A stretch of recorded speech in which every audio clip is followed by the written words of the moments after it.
Hanwambuktada Iramdam Kanglipa Ashida Lariba Amadi Kanglipa Asigi Mapanda Laikraba Manipurgi Mapanda Laikraba Mitai Lol Mitai Mayapunung Shizaba Kudingmaku Mankam Pramesur Naikai Kumnab Usari Channel Asigi Maming Manipur Languages Features Hana Kauje Ngasi Nainagadaba Asi Mitai Lolgi Dictionary Gi Matangdani Mitai Lolgi Wahai Tangnau Haibadi Mitai Lolgi Wahai Matang Manau Gi Matangda Nainagadabani Ngasi Nainagadaba Asina page number 19 Adi Lamai Trama Pandani Shidari Basini Adi I Hoji Matang Nainajarage Mitai Lol Wahai Tangnau Mitai Lol Dictionary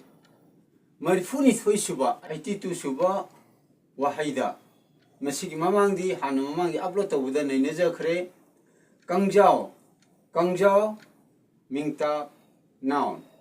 Isingda Tauduna Hoba, Kang Achauba, Makal Ama. Isingda Tauduna Hoba,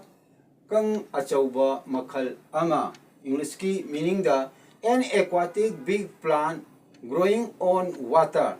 Water lectures, Pistia, Astratiots, Lin. IT3 Suba Wahida, Kangaunana, Tauong, Ta, Edhav, Tofam, Kangdaba, English meaning confusingly, perplexedly, bewilderingly, Makataba, Mitelongi Waitano, Amana Nazareke.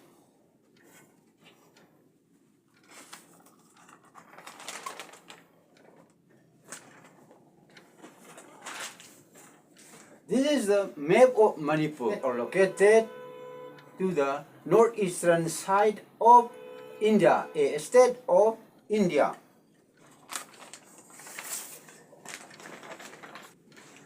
IT4 Suba Warta, Sina IT3 Suba Lejagre, IT4 Suba Warta, Kangaunaraba, Mingtik Yai, have the adjective ni, Kangaunaraba Hibasi. Taupam Kangdraba, English ki meaning confused, perplexed, bewildered. Masanda IT5 Suba Warta Kathari, Mingta noun, Umana Thetpa, Lamboiba Singi Patra, Umana Thetpa, Lamboiba Singi Patra. English ki meaning a wooden pot decorated with leaves used by the mendicants. Makhataba amuk nainajagadaba asina Mitai Lolda Haiba Mitai Mayekta Iba Mayek Singasi English Mayekta Itodi Karamba English Mayeka Sanana Hapadaki Habi Matanga Amuhana Nainajarake Mitai Lolgi spelling in Matanga Amuhana Nainajarake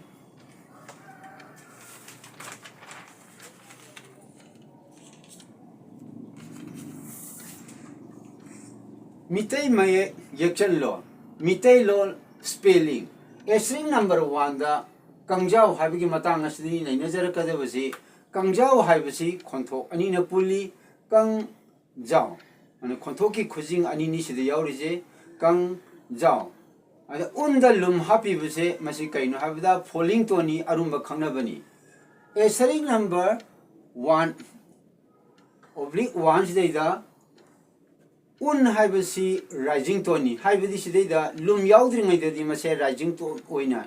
Chizinay Lum Yaurgana, Sina falling tone in a scene. And Unjina rising tone oil matamda English Yuga Manana, Sizinagani. Lauba, Masikarino, Haiba rising tone Yauba, May Assassin Matamda Karma, Wahida Hapodaki Hai Matamda Wayamalakotsavani, Lauba.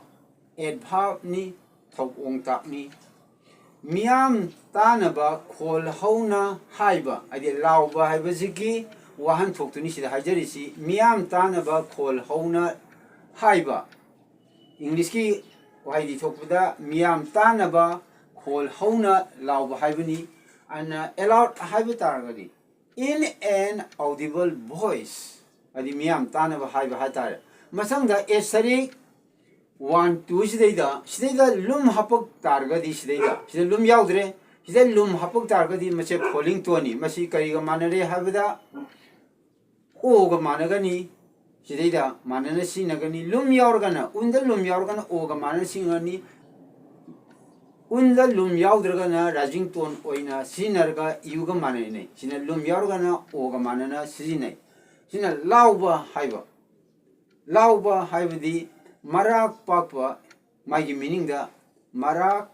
pakpa English ki meaning da white haiba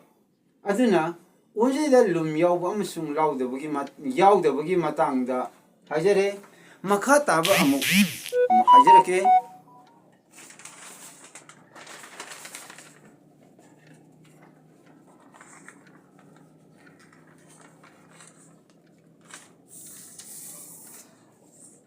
Sida S3 number 1/3 da unje da mathakta lum nab targadi sina yelum da lum nambani arum boina sina bani falling to noina adu sida unge mathakta lum hap targa ju masek falling to noina sijina gani khena badi karino hayu matamda lum hapagana sida unje da lum hapagana oga manana sijinare aduga unje da mathakta lum namagana masek falling to noina di sina ba ada English se represent orga si nagada buna unge mathak sida mathakta phaina line chigani aduna sigi example oiba khudama pijarake uiba haiba sidaida masi kaino magi meaning di kanba haiba kanba English da meaning da heart ade kanba haitare aduga S3 na 1/4 da unji daida kaimo lum amta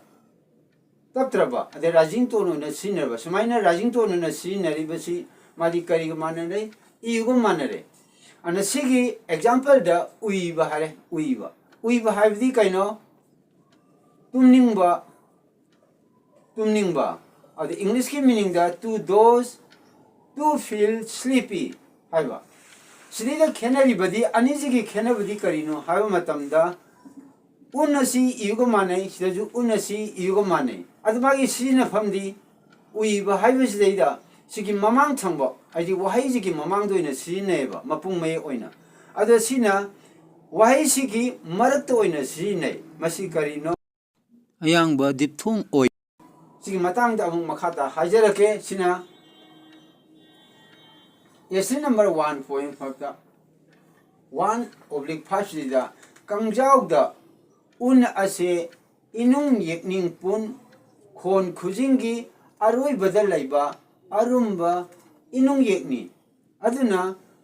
unjida yetalum tap targadi maisda sinagada basi sinari mungsi karino ase inung yekning pun haibadi dipthong haibani haidi boel ani pun sinarga semba khon khujing aduni inung yekning pun khon khujingi aroi badal laiba arumba inung yekni aduna sina yetalum hab targadi unjida yetalum hab targa mase arumbadi oina sijinaba adubu karamba arambano haibu matamda inung yekning pun haibudi dipthongi aroibada sijinaba waini kangjao haibu sidaida dipthongi aroibada sijinaba polington oina sijinaba aduni sida kangjao haire masangda amuk S3 1.5 da uiba haire uiba haibu matam sidadidi sigi matangdadi unda mathakta lum tapaise un lum haina pagadaba asi inung yekning pun khon khujingi ahan badal laiba arumba inung yekni aduna un hajina mathakta lum tap targadi masi karino haibda inung yekning pun haibdi dipthong oina sinariba ui haiba dipthong asigi ahan bada sinaba arumba khon khujingni sidaida uiba habja sinara isi khon khujingdugi mache amani sidaida ui hariba dipthong asigi mamang thangda sinariba buhol asigi inung yek asigi arumba oina sinarapani aduna inung yekni pun khon khujing habse aikoina dipthong oina maming kawi Englisha hairaga maram aduna aikoina sijinaba matamda un haibasi tongan ba maungda lumji tappe harga Polington amasung rising tone oina sijinai aduga mamangda sijinargana haibadi wahai amagi mamangda sijinargana sidida sijinariba mamangda sijinaba oirgana inung yekning pungi sina falling tone oina sijinare adu sidaju inung yekning pungi falling tone oina sinai habasi aikoina ningsinggadabani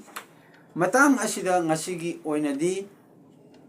Mitai lolgi dictionary ki matangda mitai lolgi wahai thangnao mitai lolgi wahai mathang manao sigi matangda nainajaba loijare channel asigi mami Manipur languages features haina kaujai channel asi hanba yengba oibiragadi like tawbiu subscribe tawbiu amadi awat apa kaya haibirau lol mayek chakhanabada ꯑꯩꯈꯣꯏ ꯄꯨꯟꯅ ꯍꯣꯠꯅꯃꯤꯟꯅꯁꯤ ꯃꯊꯪꯒꯤ upload ꯇꯧꯕ ꯃꯇꯝꯗ ꯑꯩꯈꯣꯏ ꯄꯨꯟꯅ ꯑꯃꯨꯛ ꯎꯅꯃꯤꯟꯅꯁꯤ ꯉꯁꯤꯒꯤꯗꯤ ꯃꯇꯥꯡ ꯑꯁꯤꯗ ꯃꯌꯥꯝꯕꯨ ꯏꯀꯥꯏ ꯈꯨꯝꯅꯖꯕꯒ ꯂꯣꯏꯅꯅ ꯂꯣꯏꯁꯤꯟꯖꯔꯒꯦ